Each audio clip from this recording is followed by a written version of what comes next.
گاڑی کھڑی ہوئی, ڈی آئی جی نے ایک دم دروازہ کھولا اور دروازہ کھول کر باہر جا کر تو 2 درجن گونڈے جنہوں نے منڈا سے مارے ہوئے تھے اور شلوار قمیض میں تھے, 2 درجن, وہ ایک دم جھپٹ پڑے سپرویژن میں.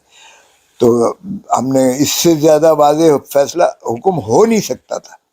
تو ہم نے کہا ٹھیک ہے. تو چوہی صاحب مجھے کہنے لگے کہ کھوسا صاحب تسی تے میرے مسیحا بنے ہو, تے مہربانی کر کے تسی میرے گھر تک چلو تے ایک کافی دا تسی جیڑا ہے پی لو.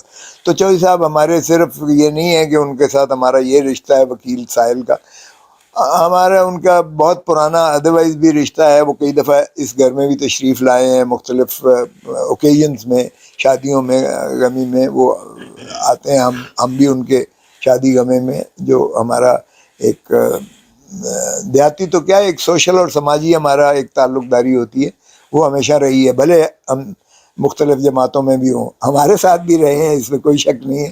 ہمارے ڈپٹی پرائم منسٹر رہے, ہماری جو زرداری صاحب کی اور یوسف رضا گیلانی کی کابینہ تھی اس میں رہے.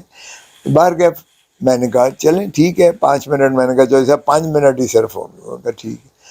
ہم بیٹھ گئے گاڑی میں. جب بیٹھا ہوں تو ڈی آئی جی میرے ساتھ بیٹھ گیا کھڑکی کے ساتھ, آگے ایس پی بیٹھ گیا ڈرائیور کے ساتھ, چوہی صاحب بیچ میں بیٹھے, اور ادھر ساتھ میرے جو ہے وہ لیفٹ ونڈو کے ساتھ جو ہے ہمارے طاہر نصر اللہ وڈائچ جو سابقہ صدر ہیں لاہور ہائی کورٹ کے, وہ چونکہ چوہی صاحب کے ساتھ ان کا تعلق سیاسی بھی ہے اور وکالت بھی, وکیل بھی ہے, تو وہ بھی بیٹھ گئے.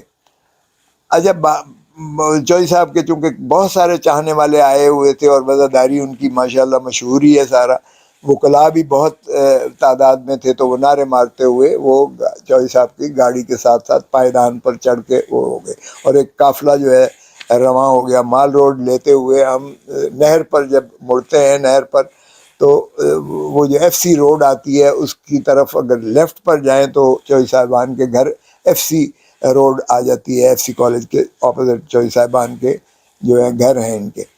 تو وہاں تک پہنچے ہیں, مڑنے سے پہلے ہی وہاں آگے ایک رش سا لگا ہمیں, رش سا, گاڑی کھڑی ہوئی, ڈی آئی جی نے ایک دم دروازہ کھولا اور دروازہ کھول کر باہر جا کر تو 2 درجن گونڈے جنہوں نے منڈا سے مارے ہوئے تھے اور شلوار قمیض میں تھے, 2 درجن, وہ ایک دم جھپٹ پڑے.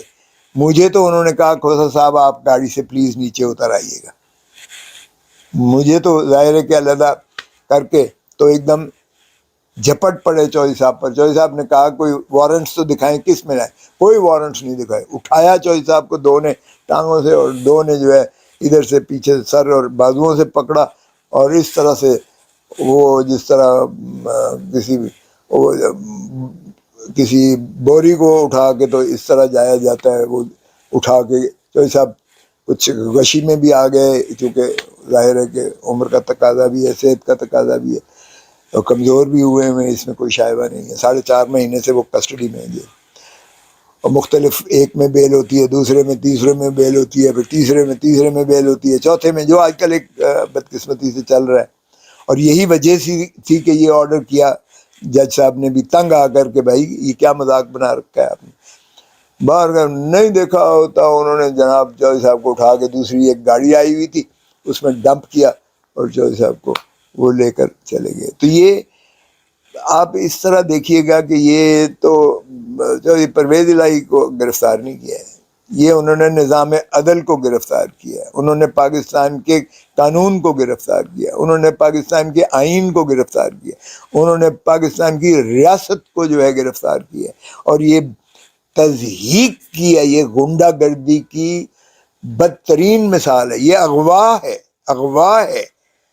یہ اس طرح سے جب ہائی کورٹ نے بڑا واضح کہہ دیا کہ کسی بھی ایم پی او میں بھی گرفتار نہیں کرو گے, اور پھر بلا کے کہا, اور پھر ان دونوں ڈی آئی جیز کو اور ایس پی کو یہ کہا کہ آپ ان کو حفاظت سے گھر چھوڑ کر آئیں گے, یہ میرا حکم ہے. اس کے بعد اس سے زیادہ تضحیق میں نے اپنی زندگی میں کبھی نہیں دیکھی ہے, اور یہ میری آنکھوں کے سامنے ہوا. اور میری بدقسمتی کہ میں نے جج صاحب کو یہ کہا کہ ان کو یہ تحفظ دیجیے گا, اور جج صاحب نے کمال انہوں نے وہ کرتے ہوئے میں سمجھتا ہوں استقامت کے ساتھ، انہوں نے بڑی دلیری کے ساتھ اپنے فرائض منصبی ادا کرتے ہوئے، جج تو یہی کر سکتے ہیں. لیکن بدقسمتی ہے، ہم سمجھتے تھے کیئر ٹیکر گورنمنٹ آئے گی تو یہ حرکتیں جو شریف برادران کی جو حکومت کے دورانیے میں تھے، پی ڈی ایم کی جو کچھ ظلم اور جبر اور بربریت ہو رہی تھی، ہمارا خیال تھا کہ یہ تھم جائے گا.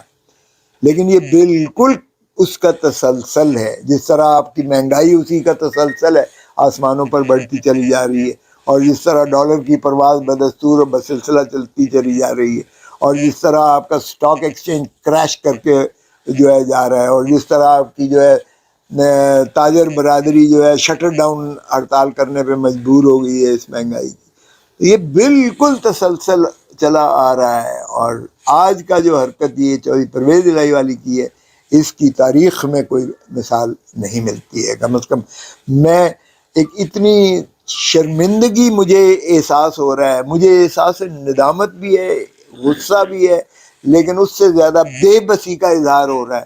مجھے احساس ہو رہا ہے کہ کیا یہ ہے پاکستان جس کا تخیل ایک بیرسٹر علامہ اقبال نے کیا تھا؟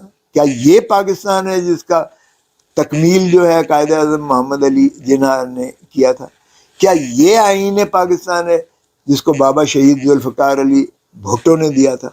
یا یہ وہی تسلسل ہے جس پر جو ہے ہینری کسنگر نے کہا تھا کہ بھٹو تم باز آ جاؤ ایٹم بام بنانا، ورنہ تمہیں ایک ایسا عبرت کا نشان بنائیں گے. عبرت کا نشان، غلام ہے نا ہم، عبرت کا نشان بنائیں گے.